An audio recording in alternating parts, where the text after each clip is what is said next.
ইউএইতে তারা মিছিল করতে গেছে 57 জনকে গ্রেপ্তার করেছে। এখানে 3 জন হলো যাবজ্জীবন কারাদণ্ড। সৌদি আরবে মিছিল করতে গেছে, সেখানে 20 জনকে গ্রেপ্তার করেছে। সাজাপ্রাপ্ত আসামি মুচলেখা দিয়ে দেশ ছেড়ে এখন দেশ ধ্বংস। আর জামাত আর শিবির এরা তো সবসময় স্বাধীনতা বিরোধী। হল ভাঙা, শিক্ষকদের গায়ে হাত তোলা, শিক্ষকদের এমনকি মহিলা শিক্ষক তাদেরকেও ছাড়েনি। ইডেনে মেয়েদেরকে খামের সাথে বেঁধে তাদের উপরে অত্যাচার, তাদেরকে নাকে খদ্দা, তাদেরকে উঠে বস করানোর রকম নানা রকম জুলুম অত্যাচার করেছে।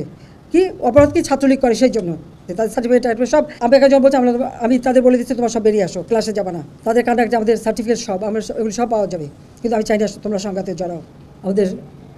আর আমার বোধহয় আমি আসলে আমি কথা বলতে পারছি না, এটা দেখে পড়ে একটা জিনিস যেটা গড়ে তুলি অনেক কষ্ট করেই করতে হয়। এতদিনে এত কষ্টের ফসল সব শেষ করে দিতে চাচ্ছে। দেশবাসীর কাছে এর বিচার চাই। আমি তাদের বিচারের ভার এদেশের জনগণের উপরেই দিয়ে যাচ্ছি। বিভ্রান্ত ছড়ায় কাউকে যেন কোনো রকম মিথ্যা অপপ্রচার চালিয়ে কাউকে যেন বিভ্রান্ত করতে না পারি।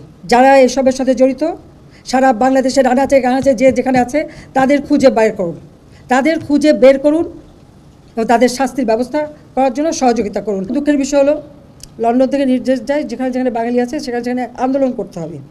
আর এই আন্দোলন করতে যে তাদের অবস্থাটা কি, লন্ডনে আমাদের আওয়ামী লীগের উপর হামলা করলো, সেখানে পুলিশ এসে ওই বিএনপির 3 নেতাকে গ্রেপ্তার করেছে।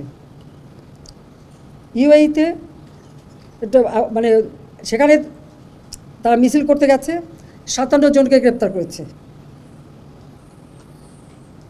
10 জন, এখানে 3 জন হলো যাবজ্জীবন কারাদণ্ড, 16 জন 10 বছরের কারাদণ্ড, আর কয়েকজন 1 বছরের কারাদণ্ড, আর বাকিগুলিকে তারা এখন রাখবে না, তারা দেশে পাঠিয়ে দেবে।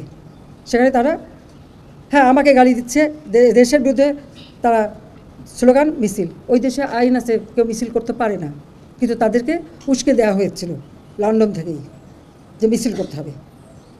তার মিছিল করতে যে শুধু নিজেদের চাকরি বাকরি রুজি রোজগার পথ যে হারালো তা না, আজকে যে বাঙালিরা ওখানে কাজ করে খায় তাদের মুখটা কোথায় থাকে, তাদের কি অবস্থা হয়, আর ভবিষ্যতে ওই দেশে আর নেবে কিনা। তারপরে আমি সাথে সাথে সেখানে আমাদের অ্যাম্বাসেডারের সাথে কথা বলছি, ওদের সাথে আমাদের ভালো সম্পর্ক, এখানে অ্যাম্বাসেডারের সাথে কথা বলেছি। তারা বলছে এই অপরাধীগুলি যে শাস্তি দিয়েছে এখানে আমাদের কিছু বলার নেই, তাদের দেশের আইনে এটা আছে। সৌদি আরবে সেখানেও মিছিল করতে গেছে, আপনারা জানেন সৌদি আরবে কখনো মিছিল করতে পারে না, সেখানে 20 জনকে গ্রেপ্তার করেছে। আর আপনারা জানেন সৌদি আরবের আইন, তাদের কতগুলি নিয়ম আছে যে কোন আইন ভাঙলে কী শাস্তি হবে, এবং সেটা এটা এমনও আছে যে গর্দানও কেটে দেয় প্রকাশ্যে, চুরি করলে হাত কেটে দেয়। তাহলে এই 20 জন মানুষ এবং সেই সাথে আমাদের যে লক্ষ লক্ষ কর্মী, তাদের ভবিষ্যৎটা কী? আমার সাথে সকলে একটা ভালো বন্ধুত্বপূর্ণ সম্পর্ক আছে বলেই তাদের কাছে আমি সাথে সাথে মেসেজ পাঠিয়েছি এবং দুঃখ প্রকাশ করেছি, এবং এই শাস্তি এটা তাদের আইনে, কাজে এখানে আমাদের কিছু বলার নেই। এই বার্তাটা তাদের পৌঁছে দিয়েছি, তাতে অন্তত আমাদের এখন যে 20-22 লাখ মানুষ ওখানে কাজ করে তার জন্য নিরাপদ থাকে, সেইটুকুর জন্য এইটুকু আমি করেছি। সারা পৃথিবী জুড়ে দেশটাকে একেবারে, এবং এখনও আরও অনেক জায়গায় টেলিফোন করে বলছে ওখানে আন্দোলন করো, এমন দেশে আমাদের সেখানে ফোন করে আমাকে জানাচ্ছে, মেসেজ দিচ্ছে। তাহলে যেটা করা মানে কি আমাদের দেশের ভাবমূর্তি শুধু নষ্ট না, যারা ওখানে কাজ করে খাচ্ছে তাদের রুজি রোজগারও তো নষ্ট হয়ে যাবে।